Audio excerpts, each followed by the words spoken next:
Okay, so in the near future, I will be doing an informal series of videos about the comic book industry and the superhero genre in general as I see it.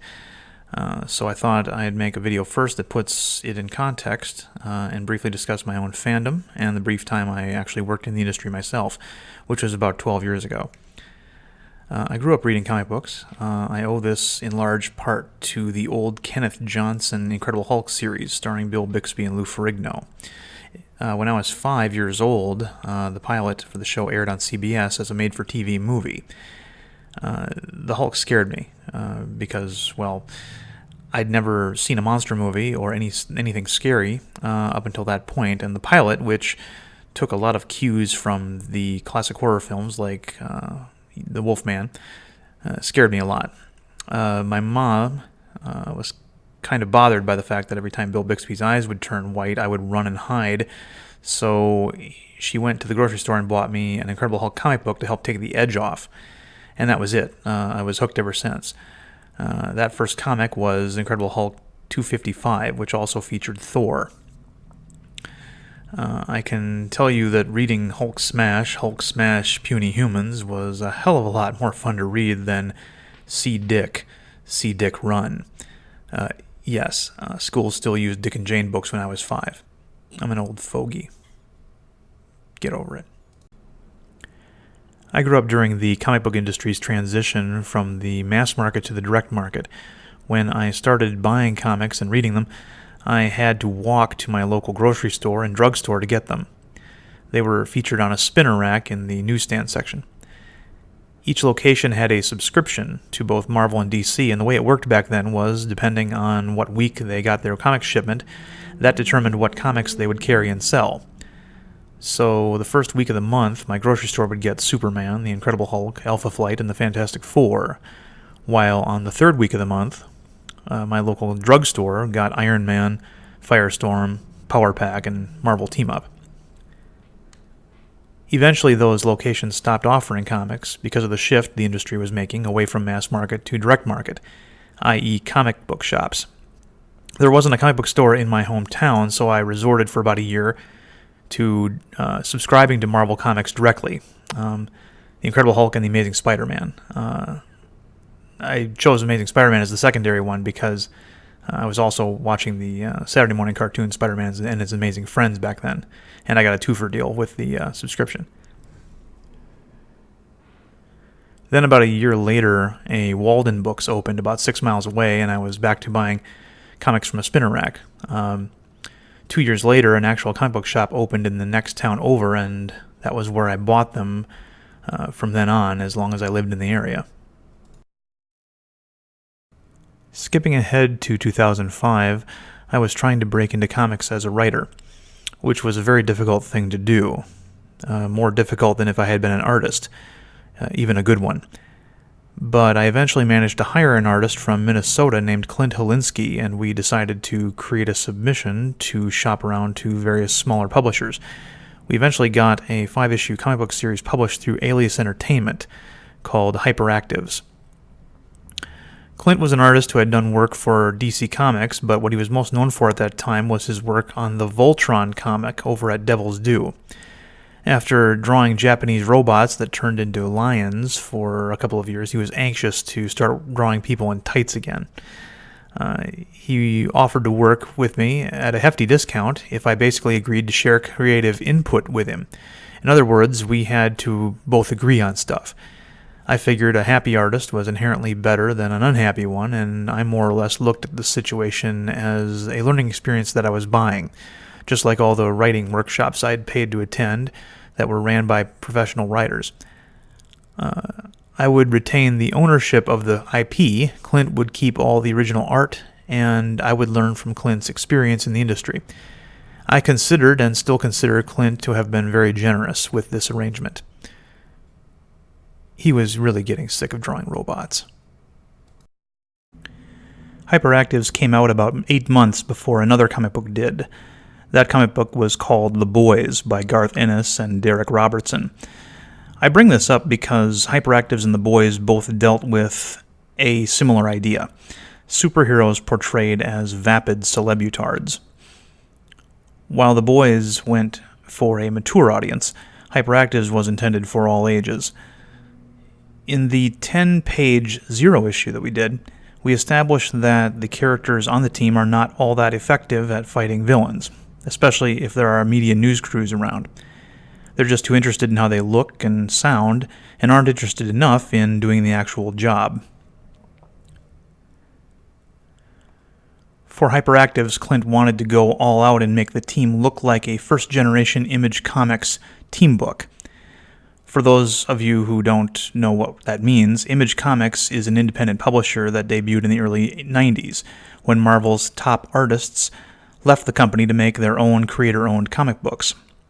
Many of these artists had worked on the X-Men, so consequently, a number of the first generation of Image Comics looked like, let's just call them homages of Marvel's X-Men.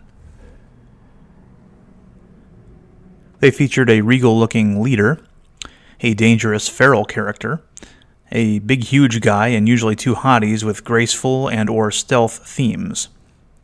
That's what Clint wanted to draw, but he also wanted a bigger team. He didn't want 4 to 5 members, he wanted 8 to 9 members. One of Clint's strengths as an artist was that he loved filling a room with superheroes, so we used that template and then augmented their numbers with even more archetypes, including a child super genius, a weapons master, and an insect-themed character. The first actual issue of the comic begins with high school junior Eddie Ellison and his girlfriend Tori walking down the street when a superhero fight breaks out nearby between the aged superhero Silverwing and a hulking villain named Bash. Both are familiar with each other. Silverwing uses agility and unorthodox acrobatic combat style to fight Bash, while Bash uses brute strength and some racial slurs, referring to Silverwing's fighting style as monkey moves. Throughout the course of the fight, Silverwing takes a beating, and we see Kirby Crackle leaking from his body as the fight goes on. Meanwhile, looters have decided to take advantage of the situation and are stealing electronics. Eddie and his girlfriend try to avoid the superhero situation and duck into the same alleyway, and once the looters see that they've been spotted, threaten the teenagers. Eddie tries to hold off the looters, giving Tori a chance to escape. Silverwing, realizing that his time is almost up, manages to render Bash unconscious, but then dies, Obi-Wan Kenobi style, accepting that he's had his time and his time is now up. Simultaneously, Eddie is taking a beating himself, and the Silverwing essence flows into him, transforming him into the new Silverwing. From there, Silverwing is recruited by Alpha Man.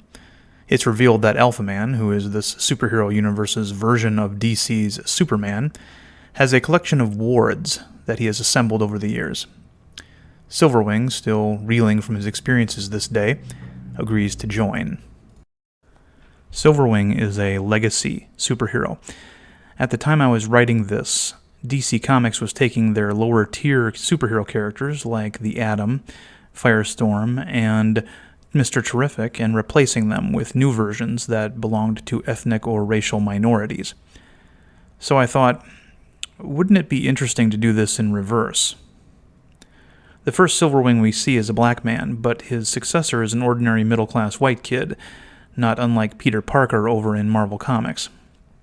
Silverwing is a wish-fulfillment-style character, like Shazam. While Shazam is a boy who turns into a Superman-like being, Silverwing turns into a Spider-Man-level superhero. The origins of this phenomenon were kept mysterious in the first issue, but I did prepare material to show the lineage of this civic-oriented superhero for later use. The first Silverwing we see has the ability to fly, while Eddie Ellison's version of the character has the ability to temporarily transform ordinary vehicles into superhero vehicles with the Silverwing theme. When said vehicles eventually return back to normal, they are better than they were before the transformation, like brand new. By the way, once the people living in the city figure this out, they become eager to let Silverwing use their cars and motorcycles whenever they see him. Alpha Man, as previously stated, is an obvious homage to Superman. Their names are both derived from scientific terms. Superman's name was derived from Friedrich Nietzsche's Mensch und Übermensch, which was originally translated into English as Man and Superman. This was subsequently corrected later to the more accurate Man and Overman. Alpha Man's name is derived from the term alpha male. We got to do a lot of fun things with this comic. Clint did parody covers of iconic comic book covers at the time, and these were sold as variant covers and pinups. So if you see some cover art here that looks suspiciously familiar, that's why. The similarities were all very much intentional. We got to create new terms and verbiage as well as part of the world-building process. For example, superheroes in this comic weren't called superheroes. They were called hyperheroes. We did this because, in part, Marvel and DC both had a shared trademark on the term superhero that at the time limited the use of the term by smaller publishers. For example, you couldn't have a comic with the word superhero in the title, like, say, Superhero Cafe or something. If you did, the combined legal teams of both publishers would come after you. We also called ordinary people in the comic pedestrians. This was a nod to old superhero comics and cartoons that used the term citizens to describe normal people. The superhero would say something like, "Greetings, citizen, how can I help you?" We used pedestrian. Pedestrian means somebody who travels on foot. The hypers used a derogatory abbreviation of pedestrian when they referred to normal people. They called them peds. And I got this idea from a street sign I used to see in my neighborhood all the time that said, told drivers to yield to peds. So Silverwing arrives at the headquarters of the hyperactives, the hypersphere, and quickly learns that these young superheroes aren't as impressive as he assumed they'd be. It is eventually revealed that Alpha Man has been unable to train the group because the Alpha Man from another reality has disappeared, and this universe's Alpha Man has been trying to take care of both realities and hasn't had time to fulfill those responsibilities to the team. These are the kind of things that happen in a superhero comic universe. It is even later revealed that Alpha Man recruited Silverwing in the hopes that he would lead the team by example, and that his ordinary human qualities would inspire them to give up their superficial ways.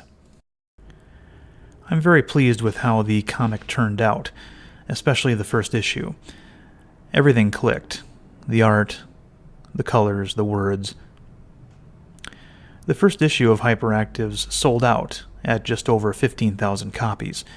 That wasn't great back in 2006, but today there are a lot of Marvel comics that don't get those numbers. For those of you who would be interested in reading Hyperactives, the physical issues can be bought on Amazon and other places. Comixology, I believe, also has digital versions. There was even a trade paperback on the series that was published by Arcana a few years ago. It is currently out of print, but if they get enough orders on Amazon, Arcana might print it again. Who knows? I haven't gotten any money from Hyperactives, but as I said, I tend to look at it as more of a learning experience that I purchased. Someday I might revisit these characters and update their looks and, apply what I've learned since Hyperactives to them. There's a link to the trade paperback at Amazon in the comments if you're curious. Or if you'd like to support me more directly, you can purchase a copy of my novella, Captain Steel and Other Stories. The link to that is also below. Thanks for watching.